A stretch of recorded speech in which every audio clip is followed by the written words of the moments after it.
بسم اللہ الرحمن الرحیم۔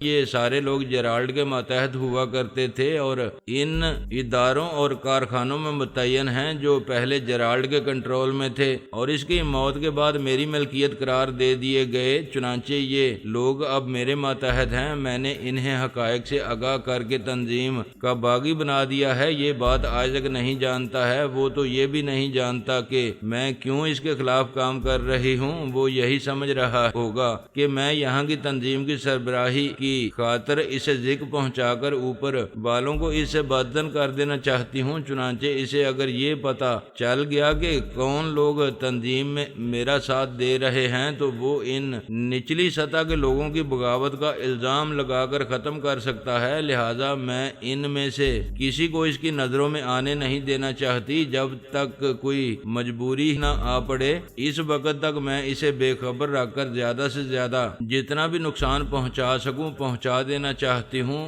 اس کے لیے ضروری ہے کہ جب تک ہو سکے ان لوگوں کی ہر قسم کے شک و شبے سے دور رکھا جائے۔ اگر ایسا ہے تو تمہیں ان لوگوں کو ایسے معاملات سے دور ہی رکھنا چاہیے جن میں ان کی پوزیشن مشکوک ہو جانے کا احتمال ہو۔ آئندہ کسی ایسی مہم میں انہیں شامل نہ کرنا۔ آدمیوں کی ہمارے پاس کمی نہیں ہے۔ شرافت علی نے پوری فوج تیار کر رکھی ہے اور یہ تم نے بہت ہی اچھا کیا کہ انہیں واپس بھیج دیا۔ میں نے اسے سمجھاتے ہوئے کہا۔ فیکٹری کے گیٹ کے سامنے سے گزرتے ہوئے میں نے دیکھا کہ اس کا بلند و بالا گیٹ پوری طرح کھلا ہوا تھا اور دو ہیوی ٹرکس اس گیٹ سے گزر کر باہر آنے کے لیے بالکل تیار کھڑے تھے۔ سامنے سے گزرتے ہوئے سرسری نظر میں یہ معلوم کرنا بہت مشکل تھا کہ ان ٹرکوں میں کیا تھا، لیکن حالات کے پیش نظر یہ اندازہ لگایا جا سکتا تھا کہ وہ ٹرک ہمارے مقابلے کے لیے تازہ نفری لے کر باہر نکل رہے ہوں گے۔ فاطمہ نے انہیں دیکھتے ہی کہا، یہ ہمیں گھیرنے کے لیے ہی باہر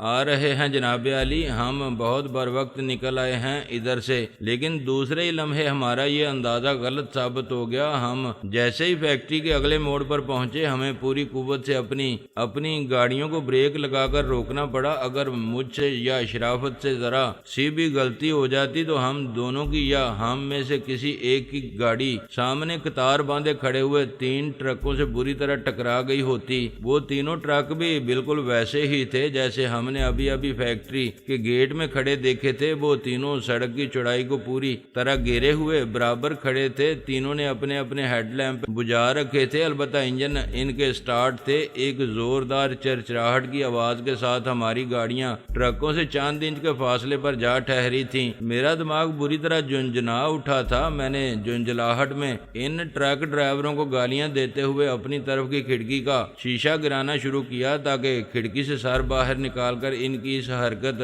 پر انہیں جی بھر کے گالیاں سنا سکوں، مگر فاطمہ نے جلدی سے مجھے روکتے ہوئے کہا، یہ کیا کر رہے ہیں جناب علی؟ آپ ریورس گیئر ڈال کے گاڑی کو تیزی سے بیک کریں، ہمیں گھیرا جا رہا ہے۔ میں نے چونک کر اسے دیکھا۔ اسی کے ساتھ میری نظر شرافت علی کی کار پر جا پڑی جو ایک جھٹکا لے کر تیزی سے پیچھے ہٹنے لگی تھی۔ بے اختیار میں نے بھی ریورس گیئر ڈال کر اپنی کار کو پیچھے دوڑا دیا۔ ہمیں پیچھے ہٹتے دیکھ کر وہ تینوں ٹرک ایک ساتھ آگے بڑھنے لگے۔ میں نے انہیں آگے بڑھتے دیکھ کر کار کو واپس موڑنا چاہا تو پیچھے سے گلزمان بولا، بیکار ہے جلانی بھائی، ہمارے پیچھے فیکٹری کے گیٹ کے سامنے بھی 2 ٹرک کھڑے ہو گئے ہیں۔ اندر سے آ کر انہوں نے ہمارے پیچھے جانے کا بھی راستہ بند کر دیا ہے۔ ہمیں دونوں طرف سے گھیر لیا گیا ہے جناب علی۔ وہ دونوں ٹرک جو ہم نے فیکٹری کے گیٹ میں کھڑے دیکھے تھے انہیں اسی لیے کھڑا کیا گیا تھا، وہاں آگے تو انہوں نے سڑک بلاک کر ہی رکھی تھی۔ ہماری گاڑیاں ادھر آتے دیکھ کر واپسی کا راستہ بھی بند کر دیا ہے۔ اب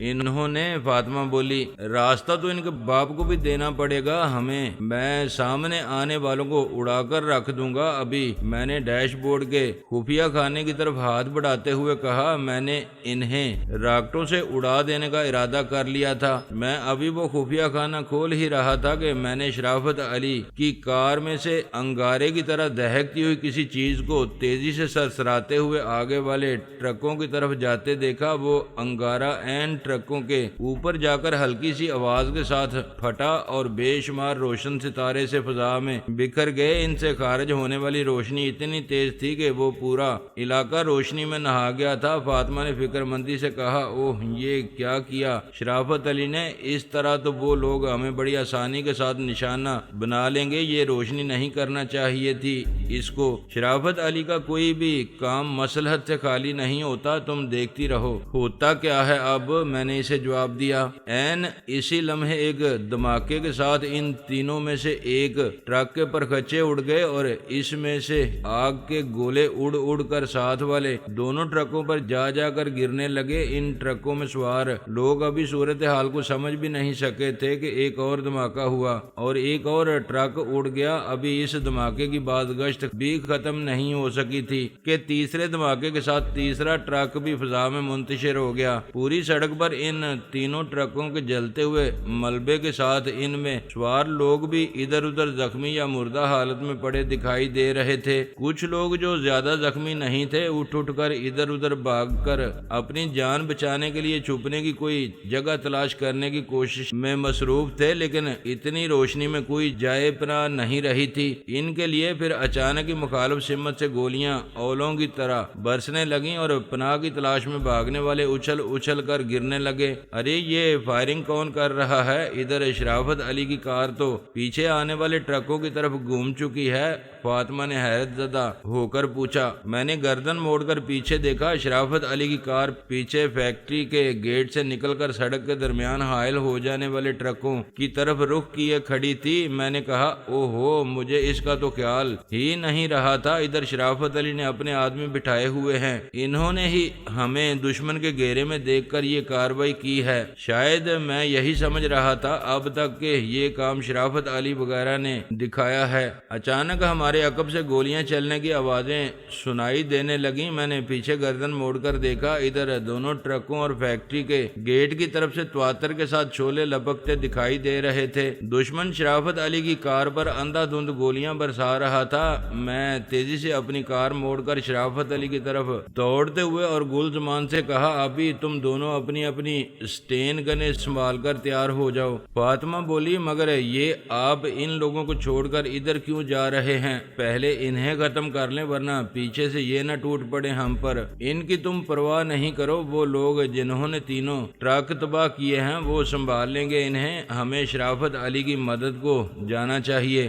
میں کار دوڑا کر شرافت علی کی کار کے پاس جا پہنچا۔ شرافت علی نے مجھے اپنے قریب دے کر چلا کے کہا، جلانی راکٹ فائر کرو ٹرکوں پر، میرے پاس راکٹ ختم ہو چکے ہیں، جلدی کرو، ان ٹرکوں کو اڑا دو۔ میں نے پھرتی سے خفیہ خانے میں ہاتھ ڈال کر بٹن دبا دیا، کار نے ہلکا سا جھٹکا کھایا اور دوسرے ہی لمحے میری کار کے سامنے کھڑا ہوا ٹرک فضا میں منتشر ہو کر جلنے لگا۔ میں نے تیزی سے کار کا رخ بدل کر دوسرے ٹرک کو نشانے پر لے کر ایک بار پھر بٹن دبا دیا۔ پلک جھپکنے میں دوسرا ٹرک بھی تباہ ہو گیا اور دڑا دڑ جلنے لگے۔ آبی اور گلزمان نے دونوں ٹرکوں کے تباہ ہوتے ہی گاڑی چھوڑ دی۔ وہ دونوں کار سے باہر نکل کر سٹین گنوں سے گولیاں برساتے ہوئے فیکٹری کے گیٹ کی طرف دوڑ پڑے، جہاں سے اب تواتر کے ساتھ ہم پر گولیاں برسائی جا رہی تھیں۔ یہ صورتحال بہت ہی خطرناک تھی۔ برستی گولیوں کے درمیان یوں کھلے میدان میں دوڑتے ہوئے دشمن کی طرف بڑھنا بے حد خطرناک کام تھا۔ اس سے پہلے کہ میں انہیں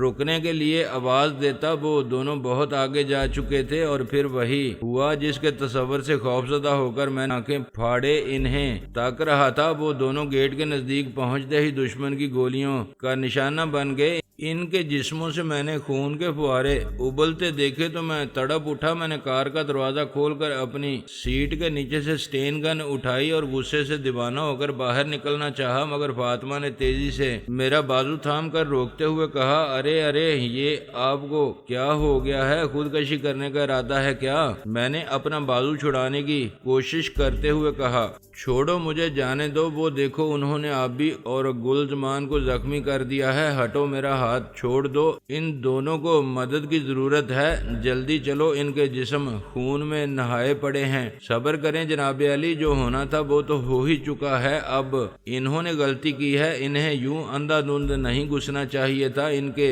درمیان۔ اب آپ بھی وہی غلطی کرنا چاہتے ہیں؟ نہیں نہیں، آپ باہر نہیں جائیں گے۔ اس نے مجھے اندر کھینچ کر دروازہ بند کرتے ہوئے کہا، میں آپ کو مرنے کے لیے نہیں جانے دوں گی، مجھے جانے دو، چھوڑ دو، مجھے نہ روکو، وہ بہت زخمی ہیں، دیکھو دیکھو کیسے تڑپ رہے ہیں، وہ لگتا ہے جیسے جان نکل رہی، وہ مر رہے ہیں فاطمہ، وہ مر رہے ہیں، انہیں ہماری مدد کی ضرورت ہے، ہمت سے کام لیں جناب علی، ایسے کاموں میں یہ سب کچھ تو برداشت کرنا ہی پڑتا ہے، ایسے بڑے بڑے نقصانات کے لیے تیار رہنا پڑتا ہے، ہر دم یوں جذباتی ہو کر آپ اس نقصان کی تلافی کرنے کی بجائے اس میں اضافہ ہی کریں گے، وہ سمجھاتے ہوئے بولی۔ مگر وہ میرا یار آبی، وہ دم توڑ رہا ہے میری آنکھوں کے سامنے، میں اسے یوں نہیں مرنے دوں گا، ہٹو، مجھے جانے دو۔ میں نے اسے دھکا دے کر خود کو چھڑانے کی جدوجہد کرتے ہوئے کہا، وہ میرا یار آبی، وہ گلزمان مر جائیں گے، وہ دونوں، انہیں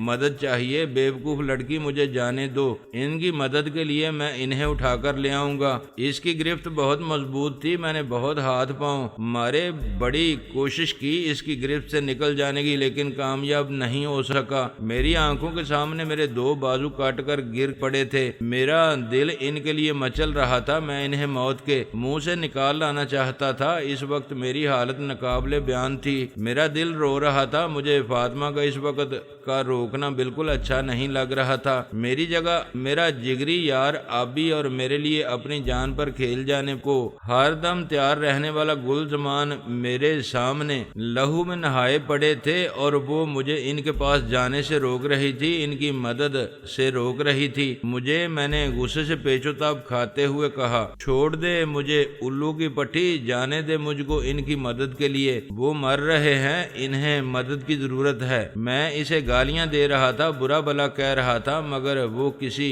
طرح بھی مجھے چھوڑنے کے لیے تیار نہیں تھی، میری ہر بات کا صرف ایک ہی جواب تھا اس کے پاس، نہیں جناب علی، میں آپ کو خودکشی نہیں کرنے دوں گی۔ شرافت علی کی کار میری کار کے ساتھ ہی کھڑی تھی، وہ لوگ بھی میری اس وقت کی کیفیت کو دیکھ اور سمجھ رہے تھے، مجھے فاطمہ کے ہاتھوں سے نکلنے کی شدید جدوجہد کرتے دیکھ کر خان اس کار سے اتر کر ہماری کار میں آ گھسا، اسی نے مجھے ڈرائیونگ سیٹ سے دھکیل کر اسٹیئرنگ سنبھالتے ہوئے فاطمہ سے کہا، تم اسے پکڑے رہو مضبوطی سے، میں کار لے کر یہاں سے نکلنے کی کوشش کرتا ہوں۔ اس نے کار سٹارٹ کر کے آگے بڑھا دی، اسی لمحے میرے کانوں نے پولیس کار کے سائرن کی آواز سنی جو لمحہ بے لمحہ قریب ہوتی جا رہی تھی۔ خان نے یہ آواز سنتے ہی کہا، اوہ، لگتا ہے پولیس آ رہی ہے ادھر ہی۔ اس نے کار کی رفتار بڑھا کر اسے مخالف سمت میں پوری رفتار کے ساتھ دوڑانا شروع کر دیا، وہ جلد از جلد اس علاقے سے نکل جانے کے لیے تیزی سے کار دوڑاتا چلا جا رہا تھا، اور میرا دل جیسے اندر ہی اندر بیٹھتا چلا جا رہا تھا۔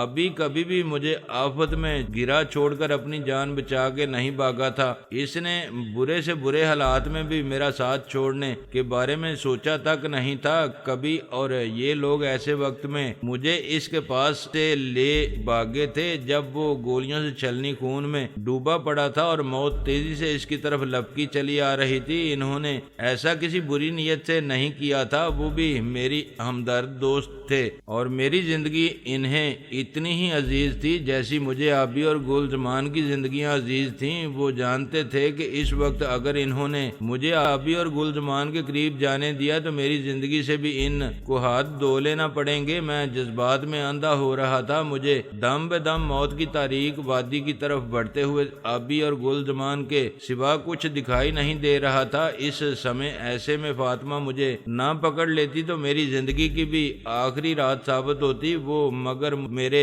ان ہمدردوں نے مجھے اس رات موت کی اس وادی میں اترنے نہیں دیا اور وہاں سے نکال ہی لائے کسی نہ کسی طرح۔ گھر آ کر بھی میرا جنون کم نہیں ہوا تھا۔ خان انور کمال اور شرافت علی مجھے پکڑ پکڑ کر زبردستی روکے ہوئے تھے، اور میں تڑپ تڑپ کر ان کے ہاتھوں سے نکلا جا رہا تھا۔ ان سب کو پتہ نہیں کیا کیا کہہ ڈالا تھا میں نے۔ آسیہ اور فردوسی بیگم بھی جاگ گئی تھیں اور اپنے بستروں سے اٹھ کر میرے پاس آ کر مجھے دلاسے اور تسلیاں دے دے کر سنبھالنے کی کوشش کر رہی تھیں، اور جب کسی طرح بھی میرا جنون کم نہیں ہوا تو وہ جا کر ماں جی کو بلا لائیں۔ ماں جی کو دیکھ کر میرے سینے میں ایک ہوک سی اٹھی اور میں تڑپ کر بلکتا ہوا ان کے سینے سے جا لگا۔ پھر میری آنکھیں بے طرح برس پڑیں، اشکوں کا ایسا سیلاب آیا، سب کچھ اپنے ساتھ خش و خاشاک کی طرح بہا لے گیا۔ زندگی میں بے شمار دکھ دیکھے تھے میں نے، پتہ نہیں کتنے ایسے موقع آئے تھے، کتنی راتیں ایسی گزری تھیں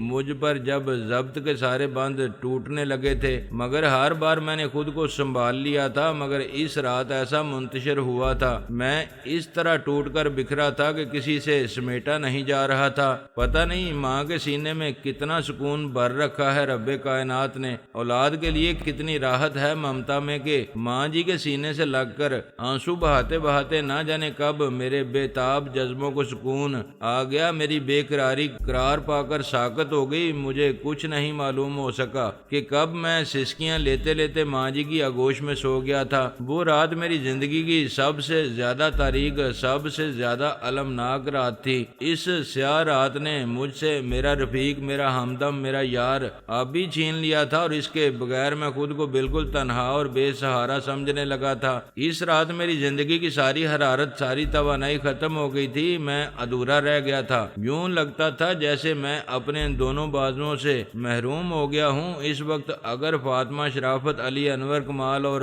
خان جیسے مخلص اور محبت کرنے والے لوگ میرے ساتھ نہ ہوتے تو میری زندگی کی کہانی، میری یہ آرزوؤں، امنگوں اور جذبوں بھری داستان اس رات تمام ہو گئی ہوتی، اور آج کسی کو یہ معلوم بھی نہیں ہوتا کہ غلام جیلانی نام کا کوئی گم کردہ راہ شخص بھی اس دنیائے ناپائیدار میں کبھی آیا تھا کچھ دن گزارنے۔ کسی ایسے شخص نے بھی اس سرائے فانی میں کچھ دن قیام کیا تھا اور اپنے مختصر سے قیام کے دوران اتنے ہنگامے کر گیا تھا۔ وہ آبی کے بعد بھی میرے چاہنے والے بہت باقی تھے، یہاں میرے گرد ایسے جان نثار بھی موجود تھے جو میرے لیے جان سے گزر سکتے تھے اور میرا ہر دکھ بانٹنے کو ہر دم تیار رہتے تھے، مگر آبی کے بغیر میرے لیے یہ دنیا بے رنگ، بے بو اور بیکار سی ہو کر رہ گئی تھی۔ بس ایک ماں جی کی ذات ایسی تھی جن کے ساتھ بیٹھ کر اور جن کی باتیں سن کر کچھ ڈھارس بنتی تھی اور جن کی صورت دیکھ کر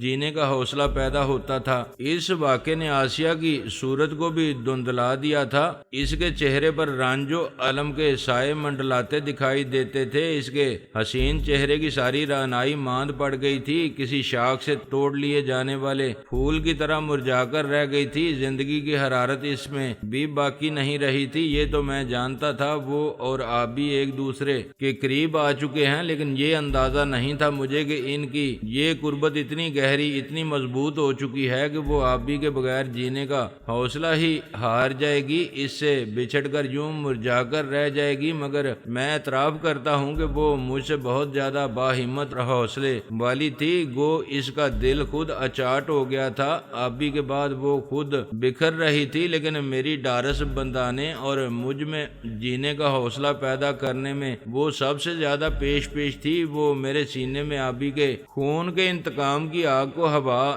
دے دے کر مجھ میں زندگی کی حرارت پیدا کرنے کی بھرپور کوشش کرتی رہی تھی، اور یہ اسی کی کوشش کا نتیجہ ہے کہ میری زندگی کی داستان میں کچھ اوراق کا اور اضافہ ہو گیا۔ ہم آبی اور گلزمان کو جس حال میں چھوڑ کر آئے تھے اور جس طرح میں نے انہیں گولیاں کھا کر گرتے اور ان کے جسموں سے خون ابلتے دیکھا تھا، اس کے بعد ان کے زندہ رہنے کا تو سوال ہی نہیں پیدا ہوتا تھا، لیکن اس کے باوجود میرے دل کے کسی گوشے میں یہ خیال موجود تھا کہ آبی اور گلزمان ابھی زندہ ہیں۔ میرا دل یہ ماننے کے لیے تیار نہیں تھا کہ وہ اتنی آسانی سے مر سکتے ہیں، حالانکہ میں نے ایسے تندرست اور توانا انسانوں کو یوں پل بھر میں مرتے دیکھا تھا جیسے ہوا کا ایک جھونکا پورے اعتماد سے جلتے ہوئے چراغ کی لو کو بجھا دیتا ہے۔ زندگی کو میں نے ہمیشہ پانی کے بلبلے کی طرح بے اعتبار اور بے ثبات پایا ہے، پھر بھی میں نے اس وقت تک ان دونوں کی موت کا یقین نہیں کیا تھا جب تک اخبار میں اس المناک خبر کی رپورٹ تفصیل سے نہیں پڑھ لی تھی۔ اخبارات میں اس واقعے کی خبر جس طرح شائع ہوئی تھی، اسے پڑھ کر مجھے کوئی حیرت اس لیے نہیں ہوئی تھی کہ انہوں نے وہی کچھ لکھا تھا جو فیکٹری کی انتظامیہ اور پولیس نے انہیں بتایا تھا۔ انہوں نے لکھا تھا، رات کو نصف شب کے قریب بدنام ڈاکو غلام جیلانی نے سائٹ کے علاقے میں ایک فیکٹری کو لوٹنے کی کوشش کی، جو فیکٹری کے نگراں عملے کی بروقت مداخلت کی وجہ سے کامیاب نہیں ہو سکی۔ ڈاکو بہت بڑی تعداد میں دستی بموں اور دیگر خطرناک قسم کے آتشی اسلحے سے لیس ہو کر آئے تھے۔ انہوں نے فیکٹری میں گھسنے کے لیے ایک جانب کی دیوار توڑ کر نقب لگائی تھی، لیکن وہ ابھی اندر گھسنے کی تیاری ہی کر رہے تھے کہ فیکٹری کے نگران عملے کی ایک گشتی پارٹی وہاں پہنچ گئی۔ انہوں نے ڈاکوؤں کو للکارا تو ڈاکوؤں نے ان کی گاڑیوں پر راکٹ لانچر کے ذریعے آگ برسانا شروع کر دیے، جس کے نتیجے میں نگراں عملے کی گاڑی تباہ ہو کر رہ گئی اور اس میں سوار 5 نگراں بھی ہلاک ہو گئے۔ فائرنگ اور دھماکوں کی آواز سن کر فیکٹری کی نگرانی پر مامور عملہ 4 گاڑیوں میں بھر کر اس طرف دوڑ پڑا جدھر سے یہ آوازیں آ رہی تھیں۔ انہوں نے 2 طرف سے ڈاکوؤں کو گھیرنے کی کوشش کی، مگر ڈاکوؤں نے ان 4 گاڑیوں کو بھی راکٹ لانچر سے راکٹ برسا کر تباہ کر دیا اور عملے کے 20 افراد کو ہلاک کر ڈالا۔ اس زبردست تباہی کے بعد ڈاکوؤں نے جائے واردات سے فرار ہونے کی کوشش کی تو انتظامیہ نے جو پولیس کو ٹیلی فون پر اطلاع دے چکی تھی، دونوں طرف 5 ٹرک کھڑے کر کے ڈاکوؤں کو پولیس کی آمد تک وہاں روکے رکھنے کی کوشش کی، مگر ڈاکوؤں نے دستی بموں اور راکٹوں کے ذریعے ان ٹرکوں کو بھی تباہ کر دیا اور گولیاں برساتے ہوئے فرار ہونے میں کامیاب ہو گئے۔ اس ساری کارروائی کے دوران فیکٹری کے نگراں عملے کے 25 افراد جاں بحق ہو گئے، جبکہ 15 ڈاکو ہلاک ہوئے، جن میں ایک کے سوا باقی سبھی مختلف جرائم کی سزا کے طور پر جیل میں رہ چکے تھے۔ ایک ڈاکو کی شناخت نہیں ہو سکی۔ ہلاک ہونے والے ڈاکوؤں میں راولپنڈی جیل کا ایک مفرور مجرم اسلم آبی بھی شامل ہے۔ خیال رہے کہ اسلم آبی لاہور کے خطرناک ڈاکو اور سزائے موت کی کوٹھڑی سے مفرور مجرم غلام جیلانی کا دست راست تھا۔